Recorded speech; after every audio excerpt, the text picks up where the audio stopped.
Hello friends, welcome back on our YouTube channel VVR objective JK में आप सभी का एक बार फिर से स्वागत करते हैं। दोस्तों, आज के इस इम्पोर्टेंट वीडियो हम लेकर आए हैं Bihar ITI trade diesel mechanic के कुछ थ्योरी जो कि पिस्टन और कनेक्टिंग रोड से जुड़े हुए हैं। दोस्तों, उसका आज अंतिम चैप्टर है और यह अंतिम वीडियो है थ्योरी का। इसके बाद हम क्वेश्चन करने जाएंगे, तो इसलिए अगर आप इस वीडियो को नहीं देखिएगा तो आप इससे पहले वाले वीडियो को भी नहीं देखे होंगे, तो उन सभी वीडियो का आप एक तरफ से देख लीजिए ताकि आपको एग्ज़ाम में कभी भी कोई दिक्कत ना होंगी। तो दोस्तों, यह थ्योरी बहुत ही इम्पोर्टेंट होते हैं किसी भी सवाल को बनाने में। तो उम्मीद करता हूँ आप इस वीडियो को अंत तक ज़रूर से ज़रूर देखिएगा, और अगर आप इस चैनल पर नए हैं तो इस चैनल को सब्सक्राइब कर लीजिएगा और ताकि बेल आइकन को दबाना ना भूलिएगा, ताकि हम जब भी कोई वीडियो अपलोड करेंगे तो सबसे पहले आप नोटिफिकेशन जरूर से ज़रूर जाएगा। तो चलते हैं दोस्तों, अपने टाइम को ध्यान में रखते हुए और इस वीडियो में है पिस्टन के कार्य। तो दोस्तों, पिस्टन के कार्य इस वीडियो में हम पढ़ेंगे। तो इससे पहले हम पिस्टन के प्रकार, पिस्टन के हानि सब पढ़े थे, तो इसमें पिस्टन का कार्य है। तो इन पिस्टनों का मुख्य कार्य पिस्टन तथा कनेक्टिंग रोड को संयोजित करना होता है। तो यानी पिस्टन पिन के जो कार्य हैं, पिस्टन पिन इस तरह का होता है दोस्तों, और यह जो है वह पिस्टन जो है दोस्तों यहाँ पे, और इसमें एक होल होता है यहाँ पे, और कनेक्टिंग रोड यहाँ से जो जाता है दोस्तों, इन दोनों को जोड़ने का कार्य करता है कौन? Piston pin. दोस्तों, पिस्टन पिन फिट करते समय ध्यान रखना चाहिए कि फिट करने के बाद उसमें कम से कम चाल रहनी चाहिए, यानी कुछ जगह होना चाहिए, तथा किसी भी दशा में पिस्टन पिन सिलेंडर की दीवारों से रगड़ नहीं खानी चाहिए। यानी कि पिस्टन पिन है या जो है पिस्टन से रगड़ नहीं खानी चाहिए, इतना गैप आपको यहाँ पे छोड़ना होगा। तो पिस्टन पिन को बॉक्स में डालते समय ठोकना नहीं चाहिए, यानी उस पर हथौड़ा मार के उसको नहीं ठोकना चाहिए। इसे आसानी से पुश फिट होना चाहिए। पिस्टन पिन सामान्यतः शीघ्र खराब नहीं होते हैं, परंतु स्नेहन की कमी के कारण, यानी कि उसमें मोबिल या कोई भी तेल उसमें जब तक नहीं डालिएगा तो, अथवा इंजन के अत्यधिक गर्म चलने से, यानी ज़्यादा चलने से वह गर्म हो जाता है, इस समय में यह घिस जाती हैं, इनसे आवाज़ आने लगती है। ऐसी दशा में इनके स्थान पर दूसरी नई पिस्टन पिन फिट करनी चाहिए, नहीं तो दोस्तों वह अकेला खराब होने के साथ साथ ढेर सारे पार्ट को भी खराब कर सकते हैं। इसके बाद यहाँ पे है पिस्टन संबंधित 200 उपचार। तो यहाँ पे पढ़ते हैं, पिस्टन इंजन का महत्वपूर्ण भाग है, अतः इसकी महानता के कारण इसमें दोष आना स्वाभाविक है। निम्न तालिका में इससे संबंधित दोषा उपचार, यानी दोष का जो उपचार है दोस्तों, कैसे हम इसको ठीक कर सकते हैं, वह यहाँ पे दिया है। तो इस तालिका में देखते हैं, तो यहाँ पे तालिका दिया हुआ है पिस्टन संबंधित 200 उपचार। तो कारण है, उपचार है, पिस्टन का जाम होना। पहला क्या है? पिस्टन का व्यास अधिक हो जाएगा तो जाम हो जाएगा। पिस्टन व सिलेंडर की दीवारों पर ईंधन की जो कमी होती है, यानी तेल का जो कमी होगा दोस्तों, तो वहाँ पे भी, और उचित ग्रेड के तेल का प्रयोग ना करेंगे तो वहाँ पे पिस्टन क्या होगा? जाम हो सकता है। फिर वहाँ पे पिस्टन बॉक्स में टाइट होना, जो पिस्टन देते हैं जहाँ पे, वहाँ पे पिस्टन बॉक्स होता है जिसे सिलेंडर कहते हैं, वह टाइट हो जाता है। डेटोनेशन के कारण अत्यधिक तापकरण और शीतलन प्रणाली का दोषपूर्ण होना, यानी शीतलन जो, यानी ठंडा का जो वहाँ पे करने का जो यंत्र था, उससे वह जो है दोषपूर्ण होना, यानी कि उससे वह दूषित होना, खराब होना। इसका सही करने का फिर तरीका देखते हैं। पिस्टन का व्यास अधिक होना, तो इसमें क्या करेंगे? सही व्यास का पिस्टन फिट करेंगे। पिस्टन व सिलेंडर की दीवारों पर ईंधन की जो कमी है अथवा उचित ग्रेड के तेल का प्रयोग ना करना, इसलिए क्या करेंगे? तो वहाँ पे उचित तेल का प्रयोग करेंगे। ठीक, पिस्टन पिन का पिस्टन बॉक्स में टाइट होना, तो सही पिस्टन पिन का प्रयोग करेंगे। डेटोनेशन के कारण को दूर करेंगे। उसके बाद शीतलन प्रणाली का दोष जो है वो उसको दूर करेंगे। उसके बाद है पिस्टन जलना। क्या दोस्तों? यहाँ पे है पिस्टन का जलना। तो पिस्टन कैसे जलता है वह जानते हैं। तो उच्च कंप्रेशन के कारण प्री इग्निशन के कारण या HT धारा अधिक होने के कारण, ये तीनों के कारण पिस्टन क्या हो सकता है, जल जाता है। तो इसको दूर करेंगे। उच्च कंप्रेशन के जो कारण पिस्टन जलता है, तो कंप्रेशन प्रेशर का दोष दूर करेंगे। प्री इग्निशन जो होता है, प्री इग्निशन का दोष दूर करेंगे। और HT धारा अधिक हो जाता है, तो HT धारा की वोल्टेज की जांच करेंगे, अधिक है कि कम है। इसके बाद है रिंग ग्रुप को हानि, यानी रिंग में जो ग्रुप होता है दोस्तों उनका हानि। तो रिंग ग्रुप ढीले होना यानी ढीला हो सकता है, प्री इग्निशन व डेटोनेशन, और सिलेंडर में पानी का जलना, ये तीनों कारण है। तो पहला है सही नाप का रिंग बदलेंगे, प्री इग्निशन व डेटोनेशन दोष ढूंढकर उन्हें दूर करेंगे, और सिलेंडर में पानी जाने के रास्ते बाधित करें जिससे सिलेंडर में पानी नहीं जा सके। तो उसके बाद चलते हैं नेक्स्ट कंप्रेशन अनुपात में। तो कंप्रेशन अनुपात संपूर्ण आयतन यानी फुल वॉल्यूम तथा क्लियरेंस आयतन, यानी जितना भी इनका पूरा आयतन है और यहाँ पे जितना भी यहाँ पे खाली रहता है दोस्तों, यह क्लियरेंस आयतन इसे कहते हैं, का अनुपात कंप्रेशन अनुपात कहलाता है। इसे CR से प्रदर्शित करते हैं, यानी कंप्रेशन अनुपात को CR से प्रदर्शित करते हैं। CR बराबर होता है संपूर्ण आयतन बटे क्लियरेंस आयतन, यानी पूरा आयतन बटे यहाँ का आयतन, उसी को कहते हैं कंप्रेशन अनुपात। संपूर्ण आयतन बराबर होता है विस्थापित आयतन प्लस क्लियरेंस आयतन। यह सूत्र हो गया दोस्तों इसका। तो नोट यहाँ पे दिया हुआ है नोट कुछ, तो उसको आपको ध्यान में रखना है। पहला, जब पिस्टन TDC का अर्थ होता है टॉप डेड सेंटर, यहाँ पे TDC होता है दोस्तों टॉप डेड सेंटर, और BDC भी होता है, क्या होता है BDC, यानी बटन डेड सेंटर, यानी सबसे नीचे। जैसे कि दोस्तों यहाँ पे पिस्टन यह है, क्या दोस्तों, यह पिस्टन है और यहाँ पे यह सिलेंडर है, पिस्टन और सिलेंडर। यह जो पिस्टन जो है, पिस्टन ऊपर कितना दूर जाता है दोस्तों, वह और नीचे जितना दूर जाता है उतना, यानी सबसे ऊपर का इनका जो पिस्टन का जो ऊपर जाने का जो हाईएस्ट पॉइंट है दोस्तों, उसको TDC कहते हैं, और सबसे नीचे में जितना पे जाता है उसे BDC कहते हैं। वही TDC होता है, क्या कहते हैं, जब पिस्टन TDC पर होते हैं यानी टॉप डेड सेंटर पर होता है, तो कंप्रेशन चैम्बर का आयतन क्लियरेंस आयतन कहलाता है।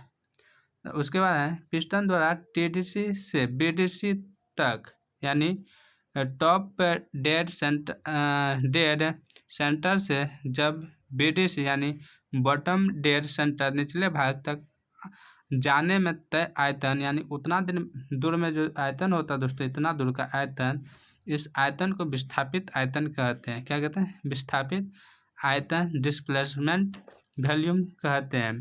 पिस्टन की BDC की स्थिति में उपस्थित आयतन संपूर्ण आयतन कहलाता है, यानी कि जब यह ऊपर नहीं जाता है, यहीं पर रहता है सबसे नीचे, तो इसको क्या कहते हैं, संपूर्ण आयतन कहते हैं। तो इसके बाद आता है कनेक्टिंग रोड। क्या आता है, कनेक्टिंग रोड, और यह पिस्टन से जुड़ा होता है और नीचे साल्ट से जुड़ा होता है। तो डीजल इंजन में कनेक्टिंग रोड एक ऐसा अवयव है जो पिस्टन द्वारा क्रैंकशाफ्ट को गति, यानी क्रैंकशाफ्ट निचले वाले भाग जो घूमने का काम करता है दोस्तों, वहाँ तक ट्रांसमिट करता है, क्या है, पावर, तो गति को ट्रांसमिट करता है, और लीवर आर्म की भांति कार्य करता है, यानी कि लीवर आर्म जो दोस्तों यहाँ से जुड़ा होता है, जो चक्का में लगा होता है दोस्तों, उसी की तरह कार्य करते हैं। कनेक्टिंग रोड की अपनी चाल ऊपर नीचे चलने के साथ कुछ तिरछी भी होती है। यह जो कनेक्टिंग रोड होता है दोस्तों पिस्टन से जुड़ा, यह कनेक्टिंग रोड यह सीधे नहीं होता है, सीधा रहेगा तो यह इसको, यानी कि जो यह शाफ्ट है दोस्तों, क्रैंक शाफ्ट, इसको घुमा नहीं पाएगा, तो और ये भी नहीं घूम पाएगा, इसलिए ये थोड़ा सा तिरछा होता है दोस्तों, कितना तिरछा, थोड़ा तिरछा होता है। तो इससे पिस्टन के क्या कहते हैं, यहाँ पे साथ कुछ तिरछी भी होती हैं, इससे पिस्टन के बाहर ऊपर नीचे चलने पर झटका सा लगता है।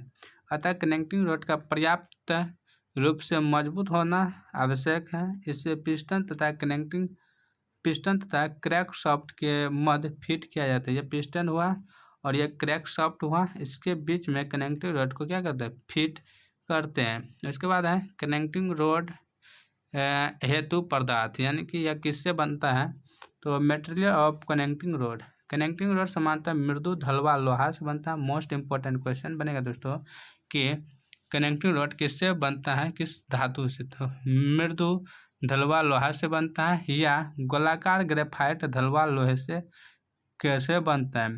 कभी कभी फोर्ज्ड स्टील के बनने कनेक्टिंग रॉड का भी प्रयोग करते हैं। इसके बाद है कनेक्टिंग रॉड की संरचना। तो कनेक्टिंग रॉड का परिच्छेद वृत्ताकार, आयताकार, आई या टी आकार का होता है। इसका छोटा सिरा पिस्टन पिन द्वारा पिस्टन से और बड़ा सिरा क्रैंक पिन द्वारा क्रैंक से जुड़ा होता है। इसमें बड़े सिरे से छोटे सिरे तक एक बारीक छिद्र बना होता है, जिससे स्नेहन तेल क्या करते हैं, तेल द्वारा पिस्टन तथा पिस्टन पिन का संवहन होता है। कनेक्टिंग रॉड के छोटे सिरे को स्मॉल एंड वायरिंग, यानी कि कनेक्टिंग रॉड का जो छोटा सिरा होता है दोस्तों, उसको स्मॉल एंड वायरिंग कहा जाता है। और कनेक्टिंग रॉड के छोटे से सिरे एक बुश का प्रयोग किया जाता है, जो गन मेटल या ब्रॉन्ज का बना होता है। कनेक्टिंग रॉड का बड़ा सिरा 2 भागों में बनाया जाता है। इन भागों को बोल्ट द्वारा क्रैंक पिन पर कसा जाता है। उसके बाद चलते हैं चित्र के अनुसार भी देखेंगे, पहले यहाँ पे थ्योरी पढ़ते हैं। कनेक्टिंग रॉड के क्रैंक शाफ्ट पर सरलतापूर्वक घूर्णन करने के लिए इसके बड़े सिरे पर 2 पतले तथा चिकने सेल वायरिंग प्रयोग किए जाते हैं। ये वायरिंग इंजन के प्रचालन के समय न्यूनतम घर्षण उत्पन्न करते हैं। सेल वायरिंगों के मध्य में एक ग्रुप बना होता है। इस ग्रुप से संवहन के लिए ऑयल आता रहता है।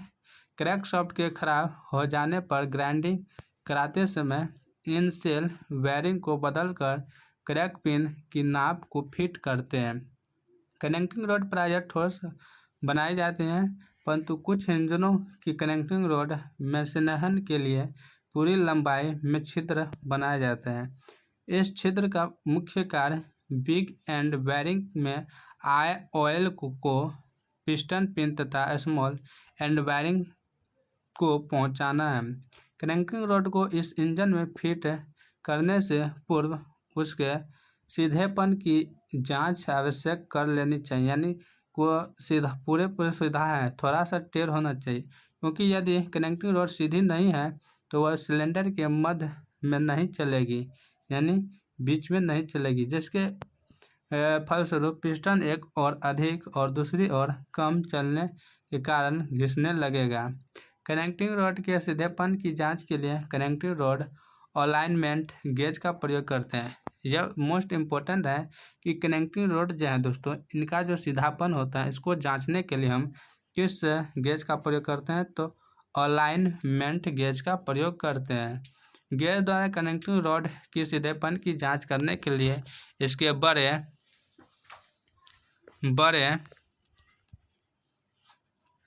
सिरे पर सेल्फ स्टीयरिंग मेंट्रल तथा छोटे सिरे पर पिस्टन फिट करके एंगल गेज फिट किया जाता है। कनेक्टिंग रॉड के टेढ़ा होने पर डेटोनेशन अथवा प्री इग्निशन जैसे दोष उत्पन्न होते हैं, यानी कि घर्षण, जो ऊपर बता चुके हैं दोस्तों। यही है पूरा इसका कनेक्टिंग रॉड। दोस्तों यह है पिस्टन, क्या है, पिस्टन, और ये क्या है, पिस्टन पिन है। तो पिस्टन पिन है, यह पिस्टन रिंग है दोस्तों, ऊपर में, सबसे ऊपर में, और पिस्टन पिन है और पिस्टन होल है ये। इसके बाद यहाँ पे पिस्टन पिन है, पिस्टन होल यही बता दिए हैं यहाँ पे जो लगा है, और यह छर है, यहाँ पे छिद्र है जो वायरिंग में फंसेगा दोस्तों, और यह नट है। इसके बाद इसको क्या बोलते हैं दोस्तों, इसको बोलते हैं बोल्ट। यह नट है, यह बोल्ट है। इसके बाद जो छिद्र दिया हुआ है बीचों बीच, जो कि संवहन को एक जगह से दूसरी जगह जाने में मदद करता है। चलते हैं उसके बाद इधर कनेक्टिंग रॉड के कार्य। कनेक्टिंग रॉड द्वारा विस्तारित स्ट्रोक में पिस्टन पर लगे बल को क्रैंक पर स्थानांतरित किया जाता है। यह इंजन में पिस्टन की पश्चाग गति को क्रैंकशाफ्ट की घूर्णी गति में बदलता है। कौन? तो पिस्टन की जो पश्चाग गति होता है उसको घूर्णी गति में बदलता है क्रैंकिंग रोड। तथा अन्य स्ट्रोक में क्रैंक पर लगे बल को पिस्टन पर स्थानांतरित करता है। इसके बाद है मेन बैरिंग। दोस्तों वह जो बैरिंग ऐसे का था वो गोल भी होता है, ढेर सारे तरीके का होता है प्रकार का।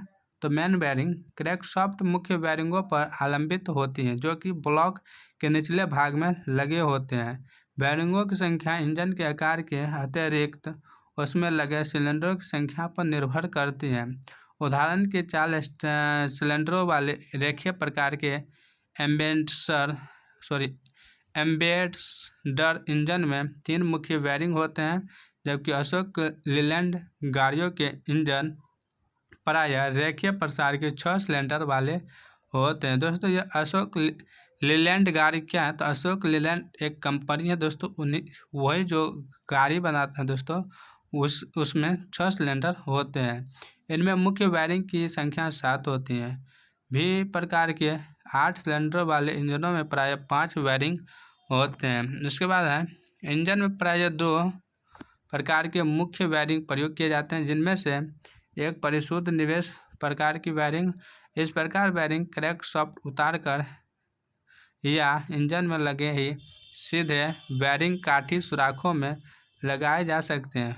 तैयार बैरिंग को तब लगाया जाता है जब क्रैंकशाफ्ट के जनरल स्ट्रेटर्स साइज के हो, जब जनरल घिस चुके हो और किसी अल्प साइज के अनुसार इसकी घिसाई हो चुकी हो, जिससे स्टैंडर्ड साइज के बैरिंग फिट करने पर उनमें अनुमानित सीमाओं के अंदर बैरिंग क्लियरेंस ना रह सके तो अल्प तैयार बैरिंग उपयोग किए जा सकते हैं, जिनको वांछित साइज पर दोबारा बोर किया जाता है। दूसरे प्रकार की बैरिंग कास्ट धातु से बनाई जाती है। कास्ट प्रकार के बैरिंग में इसके दोनों ओर नीचे भी तथा शीर्ष पर भी क्लियरेंस के समंजन के लिए कुछ सीम लगाए जाते हैं। कुछ सीम निकाल लेने से बैरिंग में क्लियरेंस कम हो जाती है। तो इसके बाद है क्रैंकशाफ्ट को अक्षीय दिशा में इधर उधर सरकने से यानी उसको जो घरकने या सरकने से रोकने के लिए बैरिंग में से एक नोड बैरिंग होती है, जिसके दोनों ओर फ्लेज होती है जो जिस क्रैंक पिन पर लगा होता है उसकी साइजों पर सही फिट होता है। तो आज यह समाप्त होती हैं और यह चैप्टर यहाँ पे ख़त्म होती हैं, और इससे अगले वाले वीडियो हम इसका पूरा निचोड़ ऑब्जेक्टिव क्वेश्चन पर आएंगे। तो दोस्तों अगर आप इस वीडियो को पूरा देखे होंगे तो तहे दिल से बहुत बहुत धन्यवाद, और इससे पहले वाले वीडियो आप ज़रूर देख लीजिएगा। मिलते हैं कल की वीडियो में फिर से, तब तक आप लोग स्वस्थ रहे, मस्त रहे, व्यस्त रहे, अपने लक्ष्य के पीछे भागते रहें। जय हिंद, जय भारत, वंदे मातरम।